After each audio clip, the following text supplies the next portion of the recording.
Hello everybody, Randy Patrick here. Welcome to Housing Bubble 2.0 News of the Week, or as I like to call it, another episode of As the Housing Market Turns. And turn it does every single day. If you look at the news wires, the internet, see what's going on in real estate and the housing market. It never seems to stop.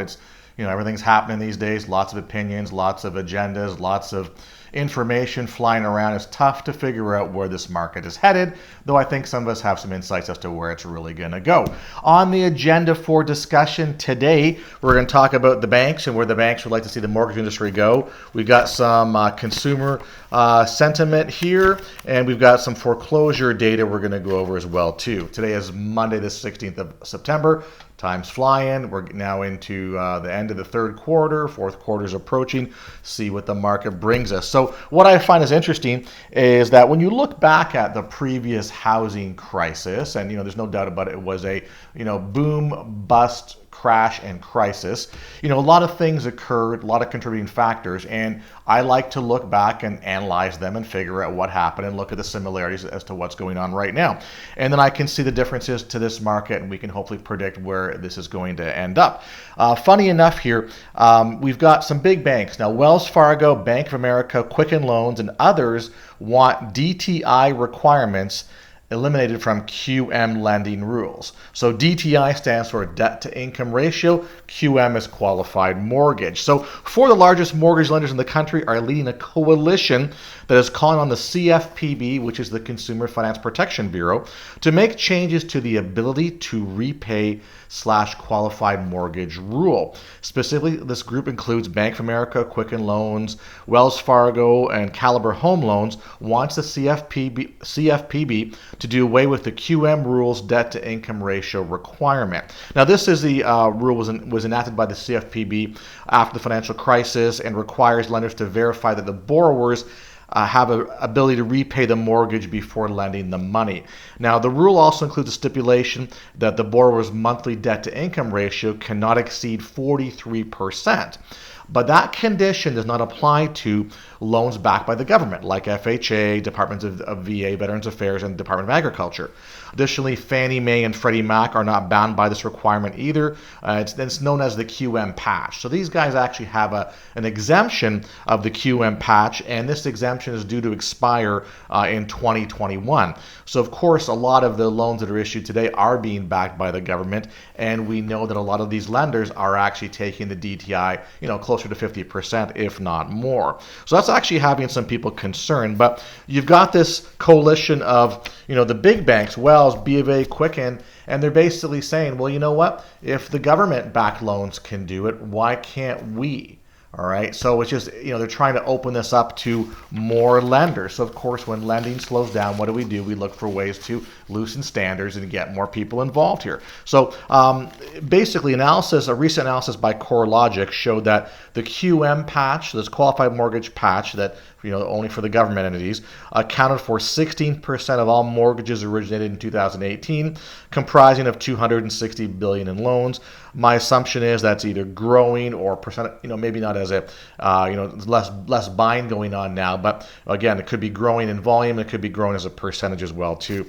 And funny enough, when you take a look at the groups who are looking to do this, so there's a coalition, and they sent a letter off to the CFPB. The letter is signed by American Bankers Association, the Asian Real Estate Association of America, B of A, Bank Policy Institute, Caliber Home Loans, Consumer Bankers Association, Center for Responsible Lending, I find that kind of ironic, Credit Union National Association, Housing Policy Council, the Leadership Conference, Mortgage Bankers Association, Manufactured Housing Institute, the NAACP, the National Association of Hispanic Real Estate Professionals, National Association of Real Estate Brokers, National Community Reinvestment Coalition, National Council of State Housing Agencies, National Fair Housing Alliance, National Housing Conference, National Housing Resource Center, PNC, Quicken Loans, and Wells Fargo. So you got some pretty heavy hitter banks and these, I guess you could say these associations or councils who are basically saying, let's get rid of this and let these big banks originate more loans because we're going to get more buyers and housing will continue to thrive. So you can see that there's a lot of pressure being put on, I guess, the overall economy with respect to housing. As we've mentioned before in videos, when you take a look at real estate as a part of the GDP, the real estate sector is the largest individual sector in the GDP.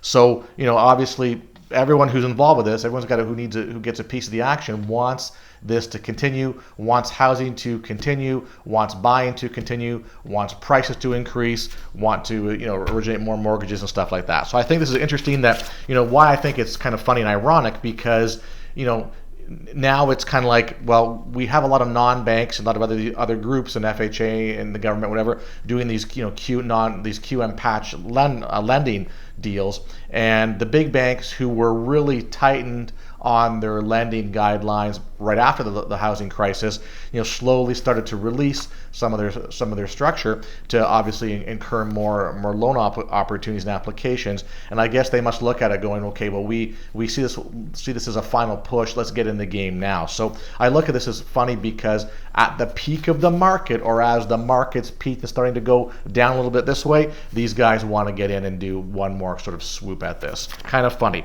Another article came out related to this, says banks seek lower credit score requirements targeting over 50 million subprime borrowers. Basically, what this really boils down to is that they're looking to deal with the credit scores, like FICO and TransUnion and all those people, your FICO score. And the reason they want changes so that this credit scores are, I guess you could say, kind of maybe calculated a little differently, or adding more data in to, I guess you could say, to support the credit score for a consumer, which would allow them to originate more loans, because they basically say here, at stake is a lot of potential money. Banks are targeting the estimated 53 million U.S. adults that don't have credit scores and 56 million that have subprime scores.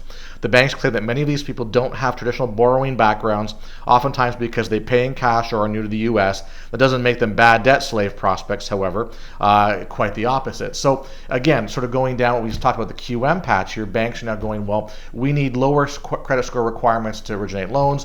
We'd like different data, for example, you may not have, you may pay your rent in cash, but you pay your cell phone and your insurance and your car payment religiously every month. So guess what? You're a good credit person for that reason. So the point here is that they're looking at ways to increase credit worthiness of people, to tap into this, how many millions of people that really don't qualify for mortgages at the current time. So banks like JP Morgan, Citigroup, American Express, and Capital One all have been considering talking to FICO about whether incorporating new data into credit scores would help boost their loan volume. And basically, lenders have also been pleading with Experian for ways to find new customers who are more financially responsible than their credit score suggests. So essentially, credit, or the credit scoring model, at least viewed by the banks, is an older model, and they want changes. I know they've talked about changes over the years.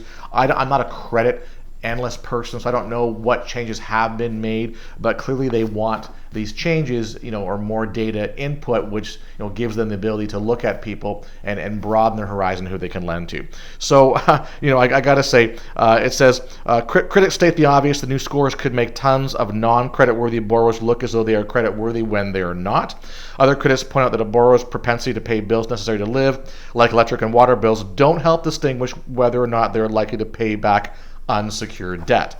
So again, the funny part, or the ironic part, is that we're looking at doing these things at what has been the height, or the turning of the height of the market here. So again, I look at this as this last ditch effort by the big banks to say, okay, we got to get in, do our originations, get that last push of loan volume in here, because we know where it's going to head in the future. So that's a scoop. Sort of related to that, this came from the Wall Street Journal. It says banks warm to mortgage bonds that burned them in 2008. So Citigroup, Goldman Sachs, Wells Fargo are all getting back into this business. So banks are getting back into the business of building mortgage bonds, laying the groundwork for a market that stands to grow as the current government administration tries to reduce the government's role in housing finance.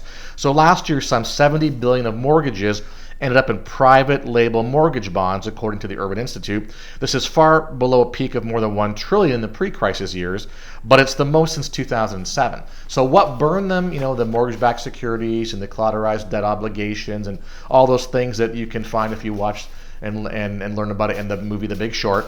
I suggest you take a look at that. It does help put things in perspective as to what Wall Street's intention was and what they were really doing behind the scenes. I just find it interesting that we've got all this happening now with the lenders wanting more and more access to lower credit worthy people or more information to try to approve more people, and we have this at the same time, what burned the mortgage market before is kind of coming back in play. Now, of course, the comments are, well, it's more controlled, there's not the same chaos of the subprime mortgages, but again, do we really know that? Do we really know what these guys are buying and what they're looking at and how they're packaging their mortgage-backed securities? It's interesting how they underwrite it. Again, they look at it going, Fannie and Freddie underwrite a lot of loans, so why can't other banks do more private mortgage-backed securities? So again, baby steps are what they're taking, but it just goes to show that more JP Morgan, Wells, all these banks are getting back into this business that was chaos back in the last housing crisis. Very interesting. I guess some comments and some other articles about this. Today the mortgage-backed securities are caught up in a vicious cycle called what's called negative convexity, in which falling interest rates are causing the prices of these bonds to sink rather than rise. And it can cause a problem for people. At the same time, they're also reviewing different types of mortgage bonds that disappeared during the financial crisis. One that's backed by home equity lines or HELOCs, home equity lines of credits. There's been some caution from issuers, but as a result, demand for this has been modest. It's a AAA tranche that's being sold. So again, it's like stuff that we got burned with back in the day. We're looking at it again, maybe with a little more trepidation. We're starting to have a lot more creative issuance around mortgage credit, said a trading head and deputy chief investment officer at Semper Capital. And I wouldn't be surprised if there's more to follow after this transaction. Other complex debt securities whose plunging values were a catalyst in the 2008 financial crisis are rising in popularity again today. The synthetic CDO, which is collateralized debt obligation, a pool of derivatives linked to various categories of debt is among them. Pessimists fear that the history may repeat itself, and cautious investors should take over. So again, we just can't help ourselves. If there's money to be made or potential money to be made, people, banks, Wall Street, whatever, are trying to find ways to take advantage of it in the housing industry. There you go. Funny enough, according to the NAHB, which is the National Association of Home Builders, most homeowners now view housing market's affordability problem as a crisis. So basically, NAHB indicate that many Americans now perceive the problem to be a national crisis. In August, they surveyed 19,000 adults to gauge the public's attitude in housing affordability in their housing markets. According to their findings, 80% of American households now believe the nation is suffering from a housing affordability crisis. And additionally, 75% reported housing affordability was a problem at both the state and local level. So this goes back to where the market is today. We're seeing slower sales every month in real estate transactions. We're seeing slowing down of pendings, less home starts, and less builders building homes, or less homes being built by builders because the demand is not there. Because less mortgage, mortgage applications were down. They've been down for a while, even despite lower interest rates or rates being good. Well, we see the refinances tick up, but we don't see the purchase power coming back. And again, when you take a look at this speaks volumes. We've talked about this over and over again over the past year. Buyer fatigue. Buyers are they're tired of playing the game. We see now that bidding wars are dropping dramatically. Buyers are just tired of doing that. They don't want to buy. They want discounts on homes. They don't want to pay high prices. They're going to wait to see what happens. Clearly, when 80% of them are believing that we're suffering from a housing affordability crisis. Now, it doesn't really tell us how many people are on the sidelines, but certainly if you think a home is too expensive to purchase, you're not going to jump through hoops to make that purchase happen. You're going to do more analysis. You're going to take your time. You're going to think about it. And as maybe there's a potential recession coming, you're going to hold back and see what happens. So I just find that, again, all this is very interesting. It all sort of ties together, so nothing surprises me. Which goes to see, the people who are buying homes. I mean, we know that obviously the DTI is being risen on loans. There's more grants going on out there. There's more lower down payment loans. A lot of funky stuff happening. There's more non-prime, subprime happening. Well, it says millennials are resorting to this questionable tactic to buy their first house. And I don't really call it questionable because it's something you can use, but millennial home buyers are going to to some troubling lengths to foot the bill for their first homes, according to a new survey.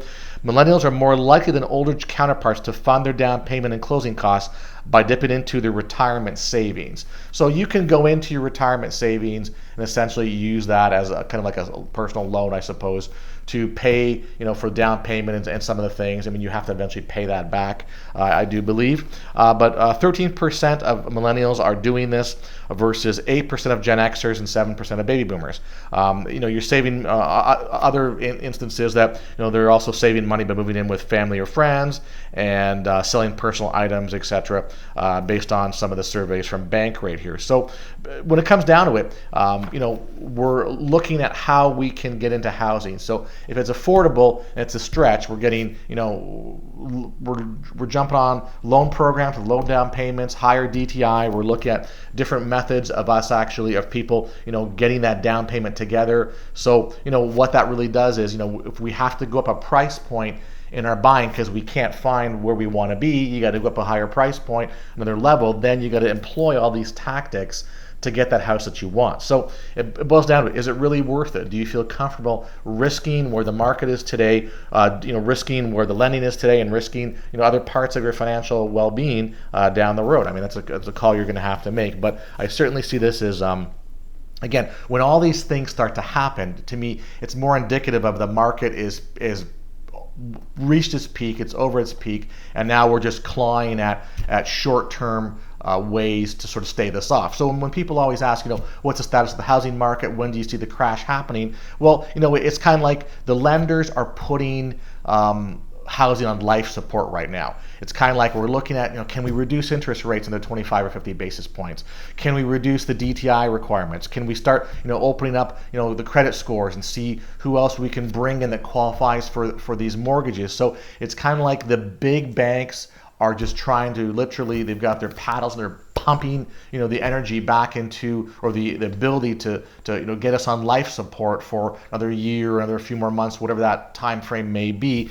And that to me is not a good thing. It's not letting, sort of the natural cycle take its course.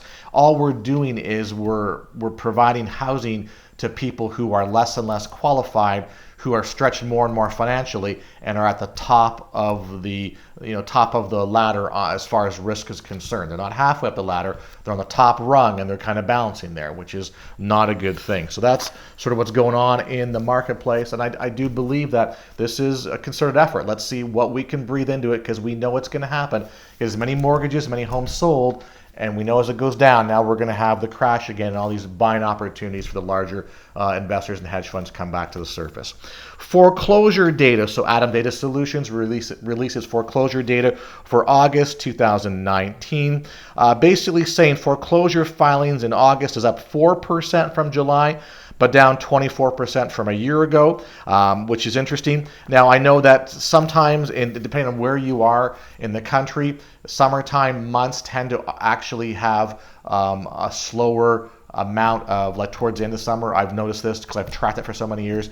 You tend to see, so in some markets, you see a slowdown because people who are filing, plaintiff attorneys, government entities, or government, workers at the county, cities, courthouse, whatever, they're just, people are on vacation, they're taking some time off, it's slowing down, and then it picks up once September, the fall starts again. So I do see some cycles within this, but again, up 4% from July, down 24% from a year ago. So you would think that some of our high property appreciation in various locations would have some effect on curbing some foreclosure filings. You would hope that. So the states. So Adam breaks this down by state, county, metro location. So as far as the state is concerned, the states where the worst foreclosure rates in August 2019 were Delaware to lead, New Jersey, Maryland, Illinois, and Florida. So we've got 3 Northeast, 1 Midwest, and 1 in the South here. And it tends, as I said, it tends to be these locations for whatever is going on up there. I know there's certainly some cities that are driving some of these rates, but again, when we're talking the worst states, we're talking per ratio basis, per capita basis. Like Delaware has 1 in every 1,106 housing units. has a foreclosure filing, which that puts it up at the top of the list. And then you break it down to metro level. So they talk about metros that have at least 200,000 people, and those locations are Trenton, New Jersey, Atlantic City, New Jersey, Fayetteville, North Carolina, Cleveland, Ohio, Columbia, South Carolina. That's your top 5 with respect to metros with over 200,000 people. When you go down to the county level, we have a lot going on there. And again, I've got a couple graphs here that they provided from the county level. And this is accelerating from least worst to worst out of the top 10. Mercer County, New Jersey, Gloucester County, New Jersey, Orange County, New York, Clay County, Florida. Looks like Cuyahoga, Ohio, Atlantic County, New Jersey, Burlington County, New Jersey, Prince George County, Maryland, Camden County, New Jersey, and Richard County, South Carolina. That's your increasing for foreclosure counties, so that's an issue.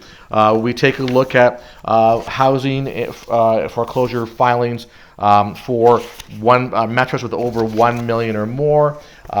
Basically, we've got highest foreclosure rates are Cleveland, Ohio, Jacksonville, Florida, Baltimore, Maryland, Chicago, Illinois, Philadelphia, Pennsylvania. So lots going on here. So we call it like counter to the national trend. The national trend, how they provide the information. Their national trend is foreclosure activity. So to me, foreclosure activity is foreclosure filings plus bank repossessions or auctions and things like that. So there's less of those going on, from the bank repossession and maybe the auction perspective, but on the foreclosure starts, that's where we're seeing the increases. So top U.S. counties were at least 1 million people with worse foreclosure rates. This is going back from the number 10 to number 1. That again, it was it's called, I don't know how to pronounce it, all right? It's like Cuyahoga, Ohio, Suffolk, New York, Hillsborough County, where I am here in Florida, Fulton County, Georgia, Nassau County, New York, Cook County, Illinois, San Bernardino County, California, Miami-Dade, Florida, Riverside, California, and Palm Beach County in Florida. So again, when I take a look here, I've got 1, 2, 3, and the top 10 are in Florida. I got California here, a couple New York. You got Illinois, you got outside Atlanta as well too, in Ohio. So we're getting some good representation as far as the counties are concerned. Clearly, it's the population areas with over 1 million. But we're seeing a lot of these. Like for example, in August, looks like 1,749 foreclosures were filed in Palm Beach County over in the West Palm area in Florida here. That's 1,749. So a lot of people received a foreclosure filing. So again, a lot of these different counties will ebb and flow, but we can see the net result as being an increase in foreclosure filings. So for me, when I look at all this, it's triggers. That's how I trigger where the market's going. That's how I trigger what's going to happen in the future. Low inventory. We're seeing less sales, less pending sales, less homes being built. We're seeing the mortgage companies and the lenders wanting to more creative ways to give them more competitive edge to originate more loans at the peak of the market. Oh, and guess what? People are saying that the sentiment of people out there, the average person's going, we're in an affordability crisis. I don't want to pay these rates, or these prices. So where does prices have to go? They have to go down. They can't go up anymore. They're going to squeak up, and every month we see decelerating appreciation, and now we're seeing a fairly strong continuation in different parts of the country of foreclosure filings. And this is just, from Adam, they put out their information. They're just giving us top 10s or top 5s. I mean, is your county or your state or your city on here? I don't, sure it is. I don't know where it ranks, but it's happening. So as far as I'm concerned,